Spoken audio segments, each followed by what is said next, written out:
All right, welcome back to the show. Today, I want to talk about the top 10 things that I've learned spending probably close to six figures or more in masterminds and groups.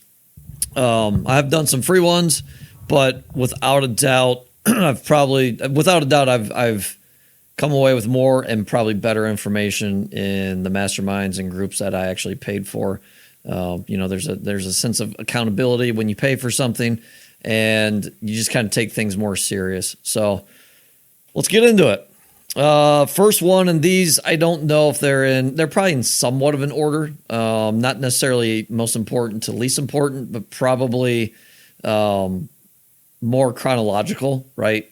Not completely in order, but they are somewhat in order of when I learned them, when I went through them, and then, what came out of it. So I will definitely attest that my income and net worth without a doubt reflects how much time I've put in the masterminds and then anything that's come out of that. It's directly related to, or indirectly maybe, related to the masterminds. So let's get into it. Number one is how important relationships are. I don't know, and I've talked about this before. I'm not sure that I really leaned into how important relationships were for my business, for becoming financially free, and then going on from there. With being in masterminds, networking, forming great relationships with some friends now, that's completely a game changer. I've been doing this on my own, right? I don't have partners. I do have great employees now, but I don't have partners. So I needed to learn from others that were doing it probably further down the road than me, that were doing a better job. So learning from others, forming those relationships, that's my number one thing that I've learned joining masterminds. Number two is mentality, how to think like high achievers. I think we probably all have this in us, but being around high achievers and people that are successful at what they're doing, things just kind of rub off, right? I've learned that I'm a person that I like to kind of analyze people and see what they're doing and kind of study them. And then I'll take what I like from it, what I don't like, and steal things from other people. That's how I learn. That's how I progress. And mentality is one of those things. And high achievers definitely have a positive mentality. There's no quit, right? They know that there's always another day, another chance, another whatever that they're going to have. Even if they've had some failures in a row, they're still positive that they're going to have positive outcomes at some point. Number three is importance of vision or goals, roadmap, whatever you want to call it, but know where you're going. I know that my first, vision or goal or rung on the ladder was to become financially free, which I had other goals below that on how to get there. But that was my number one pit stop, I guess, right? And then after that, it took a little while to kind of learn what my next big goal was. But you've got to know where you're going, right? If you don't know where you're going, you're just kind of all over the place. You may be looking at different asset classes. You may be looking at different things. But if you don't know where you're going, like nothing's going to work out. And this is probably, importance of vision is just, it's super important. You got to know where you're going and keep it simple. You don't need to overthink it. Know where you're going. And then there's no destination, right? It's not like you're going to get to a spot and be like, all right, done it. I'm done. And that was one thing that took me a little while to learn. But, and that's probably too, being in multiple masterminds and picking up different things from different people. But I think early on, I thought, becoming financially free was kind of an end. And then I was going to coast through the rest of my life, which is crazy. My personality doesn't allow that. And I probably knew that at the time. But number one, I just want to become financially free. So importance of vision. You got to know where you're going. And then don't stop. You got to keep going. So you got to find a new goal to go after that. I've also learned to prioritize fitness and health.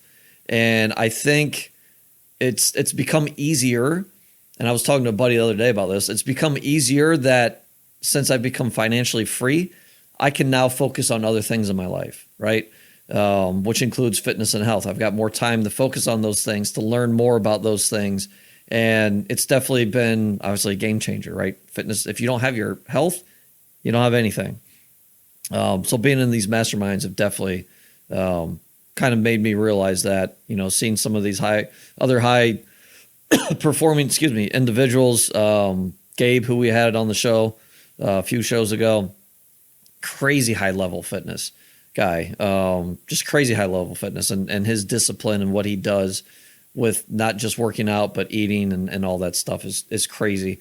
So yeah, I'm stealing things from guys like him and hopefully implementing the good things. Number 5 is high level achievers have high level energy. And it seems, not everybody, obviously, but it seems like even those that may be introverted, including myself, somehow they can kind of put on a mask and get in front of an audience and be a different person. They become the person they need to be in front of that audience. And that's something that's probably learned over time, but also something that to me is probably, in a way God-given. God put that in them. But yeah, just the crazy energy. I mean, the one name that sticks out in my mind is Tommy Millo, garage door guy. If you don't know him, look him up.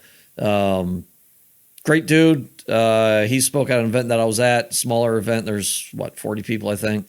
And you could feel his energy basically when he walked in the room.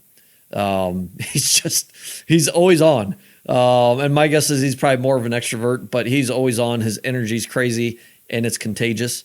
But yeah, that's one thing I learned about high level people is they just have high energy. They're not sitting around, right? It's not a Tuesday at 9 a.m. They're not sitting around and waiting for a Price is Right come on, right? They're probably either working out, doing something with their family, doing something in their business, travel. They're constantly moving. So high energy people. Number 6 out of the 10 things I've learned in the masterminds over the past, I guess it's been about 5 years. It's about more than just me. It's how many people can I impact? And I've started realizing this more and more. And it's not necessarily just, there's multiple layers here, but we've been donating money monthly to different organizations for probably, definitely 10 years, maybe closer to 15. I don't know. And started small, but every year we keep, we're donating more every year. So it's not only that, but also, I think initially I started off trying to be a lean team, lean organization myself and some part-time people. Now I've learned that the more lives I can positively impact that are on my team, I don't say it's no different. It's similar to raising your kids correctly, right?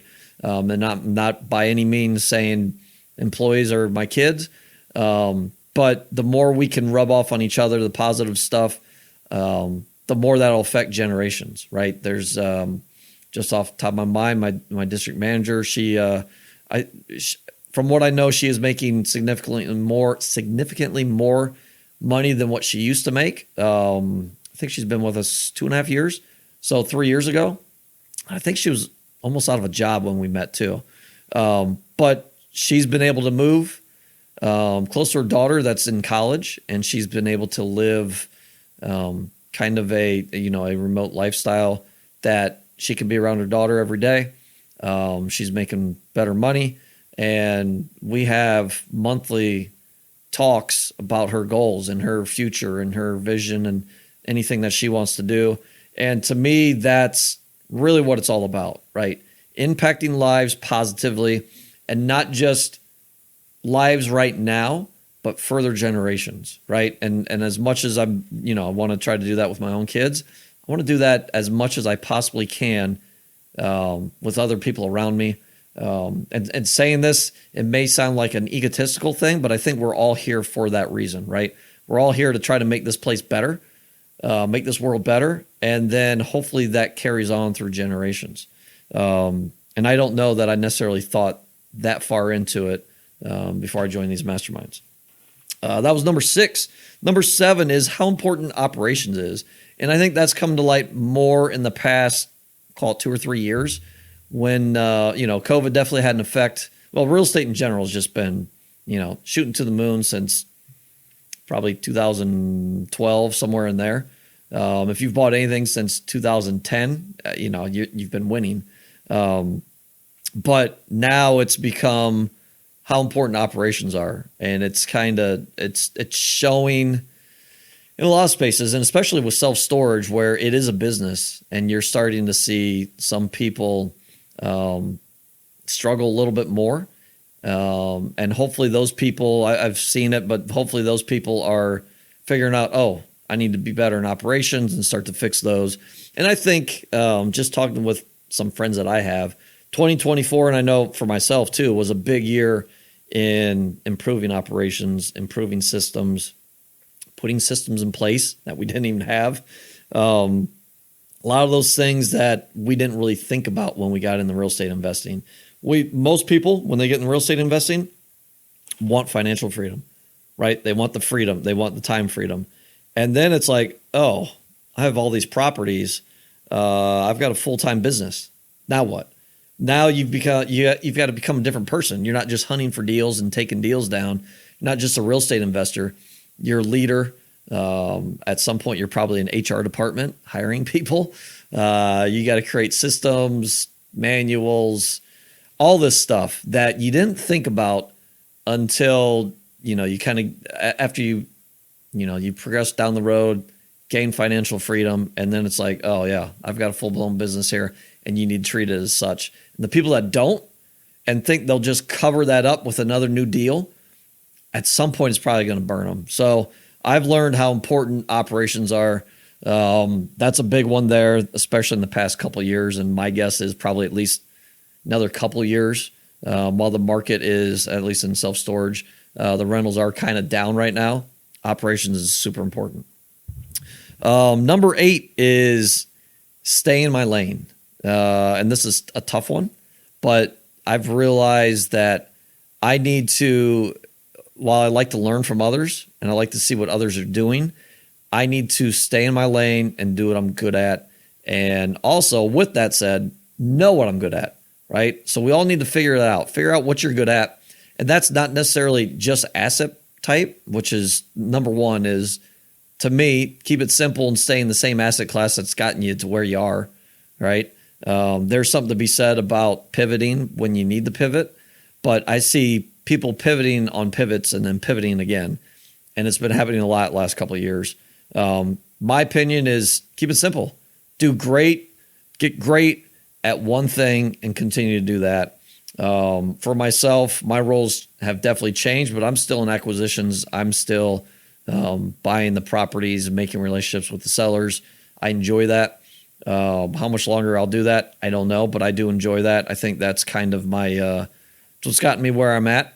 But I've also had to have become a leader, more organized, and other hats too. But I've learned to stay in my lane, and past, call it 6 years, has been stay in my lane and just buy self-storage for now, until that can kind of become on autopilot and I don't have to do anything. Then I can kind of switch lanes maybe. Number 9 is to delegate, which is probably a stretch for a lot of us. I know the 9 to 5 that I had for over a decade, I wore a ton of hats. There wasn't much delegating other than the field work. And I worked at a commercial electrical contractor. I did a lot of things. I did sales, estimating, project management, HR, hiring, firing. Like I did a ton of stuff and not much delegating. Towards the end of my stay there, I did start to delegate a little bit more, but I really learned with being in Masterminds that I have to delegate in order to, 1, maintain the portfolio and the business that I have, but also 2, to grow. I'm thinking back, 2021. I mean, there were still times where I was still cutting down weeds at storage facilities, which isn't crazy. I had a weed whacker in my truck. Now, at that point in time, I was about a year removed from my job, and I just enjoyed the freedom. I'm like, hey, I'm not at work. I'm working for myself. I'm doing what I want to do. I'm cool with cutting some weeds. I've learned that's not the best use of my time. And I think that's obviously been a huge game changer. But one of the bigger things that I've learned, joining these masterminds, and kind of the piggyback off that is, and probably to sum up a lot of these, it's probably related to a lot of these, is number 10 is work on the business, not in the business. And that happens a lot, right? Especially starting out, you're probably working in your business, right? And I don't see a problem with that, but at some point you've got to get yourself out. And when I say I don't see a problem with working in your business to start, you're learning how things run. That way you can, and you should, document, and that way you can teach the person that you're going to hire how to do those things. And there's a couple things there. One, obviously you can teach them, or at least have the systems and trainings to give them so that they can learn it. And two, you can find the right person that fits that, right? You should be able to, if you're doing, so an easy example, my first single family rental back in 2014, I did everything myself, did all the rehab myself, took down the deal, found the deal, took down the deal, did the rehab, rented out the house, and then was the property manager. I did everything, which it was one single family house. I had to, but I learned so much doing those things. So when the time comes around where you scale and now you can't do that stuff, you can't do the rehab. And by the way, deal 2, there was no rehab. Deal 3, I did very minimal rehab. Deal 4, I did none of the rehab. So I learned as I went along that I couldn't do everything. It was impossible. But I knew from doing that stuff, I knew what to look for in a person or a contractor to be able to fill that role. And I could also give them pointers of, hey, this is what I'm looking for, right? I think some of that hands-on experience is important, but eventually you've got to get out of that and you've got to work on the business, okay? Which a lot of times to simplify that, that's looking at the future. Where's your business going? Where are you going? So what's it look like in a year? What's it look like in 3 years, 5 years, 10 years? You've got to plan for that stuff. And now you're more of a, thought leader, visionary, team leader, manager, right? You're more of the, you're working on the business and you're delegating pretty much any of the day-to-day tasks that, that just don't suit you. So those are the 10 things that I've learned over the past, we'll call it almost 6 years, definitely 5 years. Being in masterminds, spending probably 6 figures worth. And I know that that's me saying that. It's like, it's a lot of money that I spent over time. Definitely more than what I spent on my college education. And don't regret it one bit. I'll say that I've learned more. It's easier to say this now, but I've learned more and my life has progressed all the way around, not just in business, but personally, obviously financially, everything. Masterminds have changed my life more than any other thing that I've paid for, including any education, college education, or anything that I've gotten. So masterminds are a complete game changer. As long as you lean into it, you learn from it, you make relationships, and basically do 10 things. And there's definitely more things, but these are my top 10 things that I took out from the masterminds that I joined. And I do think there's a window for every mastermind. For myself, it seems to be about 1 to 3 years. And then it seems like, okay, maybe I need to look for another one, maybe new group. It's in the back of my mind, not in the front of my mind, because if you're constantly thinking that, you're going to be constantly going through masterminds, finding new ones. I do think it's good to find one and stick minimum for a year, and then kind of evaluate and say, okay, what information am I getting out of this? Is it valuable? And truly, right now, the mastermind that myself and Ian Horowitz run, we're definitely learning.